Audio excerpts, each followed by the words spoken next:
Hoje a gente vai falar sobre gastroenterocolite aguda ou a famosa jeca. Acho que todos de vocês já atenderam aquele paciente com diarreia, vômito, dor abdominal. Mas será que é sempre só uma virose? Em alguns minutos vocês vão aprender a avaliar adequadamente, não perder diagnósticos graves e principalmente como manejar de forma eficaz sem complicar o que é simples. Vamos começar. O diagnóstico da jeca é clínico. No pronto-socorro, nossa abordagem deve ser rápida e focada em 3 pilares essenciais. Primeiro pilar, avaliar a gravidade do quadro. E aqui o foco principal é no grau de desidratação. Isso vai definir a urgência e a via de reposição volêmica. Segundo pilar, identificar a provável etiologia, viral, bacteriana, toxigênica. Isso vai guiar nossa terapia, especialmente se precisamos ou não de antibiótico. E o terceiro pilar e o mais crítico, excluir diagnósticos diferenciais graves, principalmente abdômen agudo cirúrgico. Não podemos deixar passar uma apendicite chamando de virose. A avaliação do estado de hidratação é o pilar do manejo da jeca. Ela define a urgência e a via de reposição volêmica. Então, grau sem desidratação. É o paciente alerta, mucosas úmidas, pulso normal, diurese preservada. Esse paciente pode ir para casa com orientações e sintomáticos. Leve a moderada, aqui a gente começa a se preocupar. É o paciente irritado, sonolento, mucosas secas, taquicardia, olhos fundos. Esse precisa de hidratação, mas ainda pode ser oral se tolerar. E o grave, alerta máximo. Paciente prostrado, comatoso, pulso fraco ou ausente, hipotensão, anúria e hidratação venosa urgente. E uma dica prática é, o turgor cutâneo é um dos sinais mais fidedignos. Então pegue uma prega da pele no dorso da mão, se demorar mais de 2 segundos para voltar, é desidratação. Na anamnese, foquem nos sintomas cardinais, que são diarreia, vômitos e dor abdominal. A diarreia, sempre perguntar sobre o aspecto, se está aquoso, se tem presença de sangue nas fezes, em relação aos vômitos, quantos episódios, e a dor abdominal geralmente em cólica e difusa na jeca.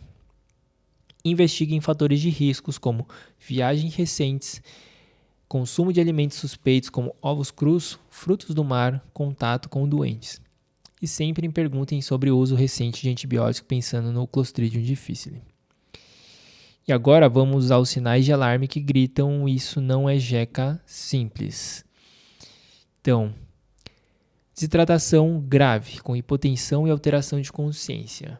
É óbvio, mas não pode deixar passar isso. Dor abdominal intensa e localizada. Jeca é dor difusa. Dor localizada, pense em apendicite ou diverticulite. Vômitos persistentes e incoercíveis. O paciente não consegue reter nada, nem água.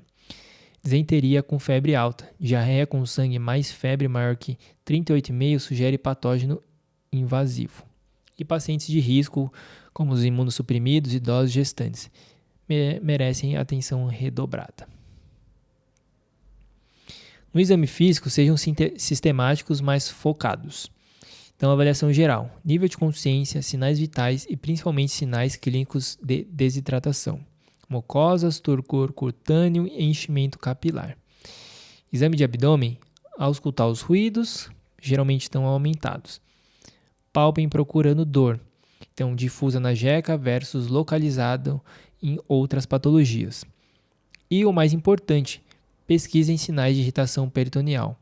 Façam o Bloomberg, se for positivo, esqueçam jeca.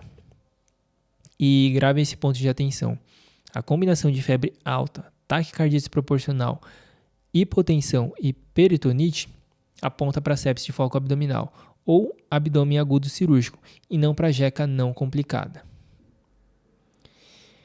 Exames complementares. Eles são indicados seletivamente, não é para todo mundo. Então, reservar para pacientes com sinais de alarme, desidratação moderada a grave ou comorbidades importantes. Então, rotina básica é hemograma, função renal como creatina e ureia, eletrólitos, sódio e potássio principalmente, e PCR para avaliar inflamação. E os específicos, como coprocultura ou painel de PCR fecal, Apenas para em casos de disenteria, diarreia que não melhora ou surtos epidemiológicos. O raio-x de abdômen serviria para avaliar obstrução intestinal ou pneumoperitônio, que são sinais de perfuração. E tomo de abdômen quando a gente pensa ou suspeita, pelo menos, em diagnósticos diferenciais graves, como apendicite, diverticulite. E lembrem, jeca simples não precisa de exame, não exagerem na propedêutica. Nosso arsenal terapêutico no PS tem um foco claro: controle de sintomas para garantir conforto e, crucialmente, viabilizar a reidratação, que é a nossa terapia principal. Então, a hidratação venosa, Ringer lactato, é nossa solução de escolha quando a TRO falha ou na desidratação grave. TRO é a terapia de reidratação oral. Se não tiver o Ringer lactato, pode ser o soro fisiológico mesmo. Antieméticos. Eles são essenciais porque a gente precisa quebrar o ciclo de vômitos para permitir a hidratação oral. Então, ondansetrona, betaclopramida e analgesia e antiesposmáticos. Para controle da febre, mialgia e cólicas abdominais. Dipirona é a nossa base, escopolamina com dipirona para cólicas mais intensas. O segredo está em usar essas medicações de forma estratégica.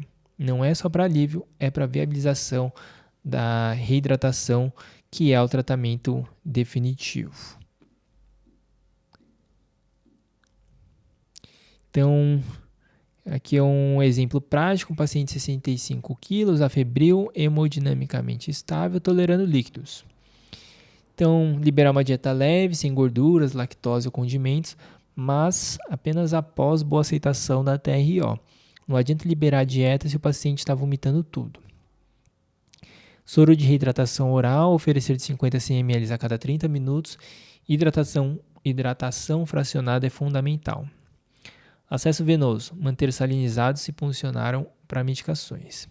Medicação SOS, ondansetrona 4mg se náusea ou vômito, dipirona 1g se dor ou febre, mas só se necessário. E o plano de conduta, observação no PS por 2 a 4 horas. Reavalie em estado de hidratação e tolerância à dieta. Se estável, alta com orientações. Bom, aqui é um cenário com um pouquinho pior. Paciente com desidratação moderada a grave ou vômitos incoercíveis. Então, mantém em jejum, monitorização de sinais vitais e acesso venoso calibroso.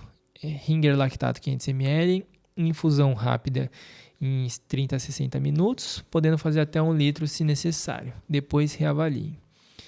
Ondansetrona já 8 mg, dose mais alta para vômitos incoercíveis. Dipirona se dor ou febre e solicitar os exames. Agora sim precisamos avaliar laboratorialmente. Critérios de internação quando o paciente não pode ir para casa. Em enfermaria, desidratação grave ou choque após estabilização inicial, vômitos intratáveis que impedem reidratação oral, distúrbios hidroeletrolíticos ou lesão renal aguda, alteração de estado mental, suspeita de abdômen agudo ou sepse, extremo de idade ou incapacidade de manejo domiciliar. UTI. Aqui são os casos críticos: choque refratário e reposição, insuficiência respiratória, com necessidade de ventilação mecânica, lesão renal aguda com necessidade de diálise, acidose metabólica grave, um pH menor que 7,1 e rebaixamento de consciência com Glasgow menor que 8. A decisão de internar deve ser individualizada, considerando não só o quadro clínico, mas também o contexto social do paciente. Isso aqui dificilmente vai acabar aparecendo, a não ser pensando naqueles diagnósticos diferenciais. Orientações de alta, que são fundamentais para o sucesso do tratamento domiciliar. Então, hidratação, mantém ingesta hídrica elevada, água de preferência, mas pode ser o soro de reidratação oral, água de coco. Evitar refrigerantes que podem piorar a diarreia. Em relação à dieta, reintrodução gradual de dieta leve, por exemplo, arroz, batata, frango grelhado. Alimentos pobres em gorduras e condimentos. Não forçar se não estiver aceitando. repouso relativo por 24 a 48 horas para recuperação e fundamental. Orientar sobre os sinais de alarme para o retorno, que é piora de dor abdominal, vômitos que não cessam, febre persistente, ausência de diurese, prostração intensa ou sangue nas fezes. Esses sinais indicam complicação ou diagnóstico alternativo. Antibiótico terapia. Esse slide aqui é crucial. Por quê? Antibiótico não é rotina na jeca, repito, não é rotina. Então, a maioria dos casos é viral e autolimitada. Então, reservar o tratamento para situações clínicas específicas. Então, quando usar antibióticos?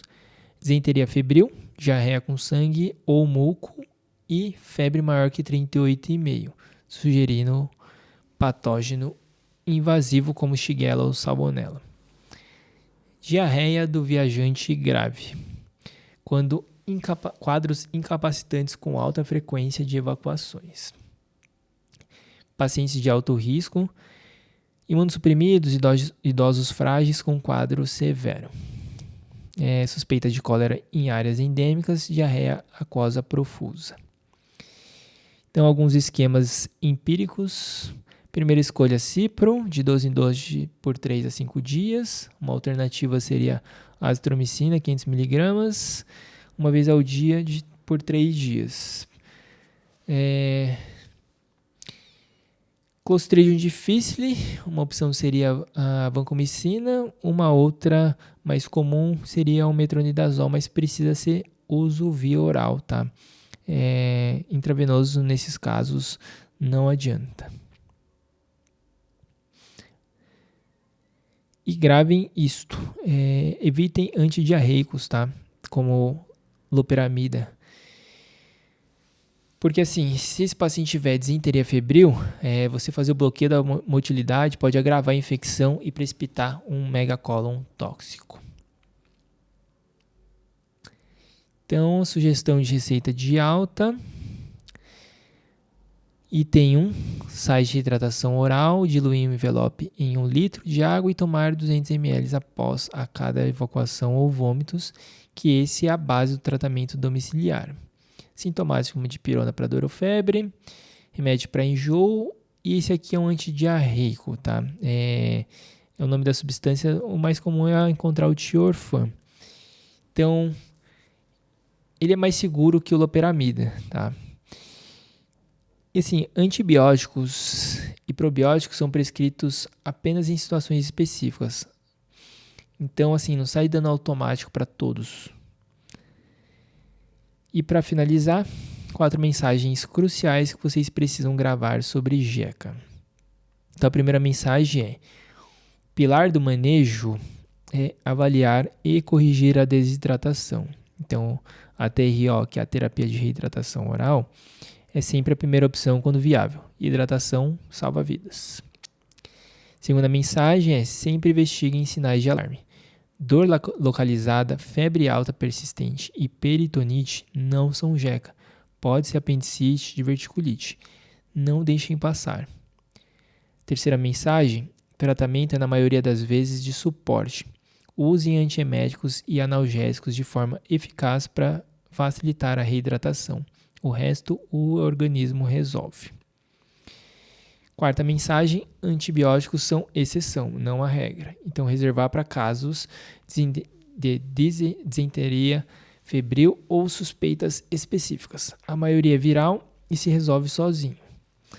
Domine esses conceitos e vocês vão manejar com segurança uma das queixas mais comuns do PS, sem complicar o simples nem simplificar o complicado. Até a próxima.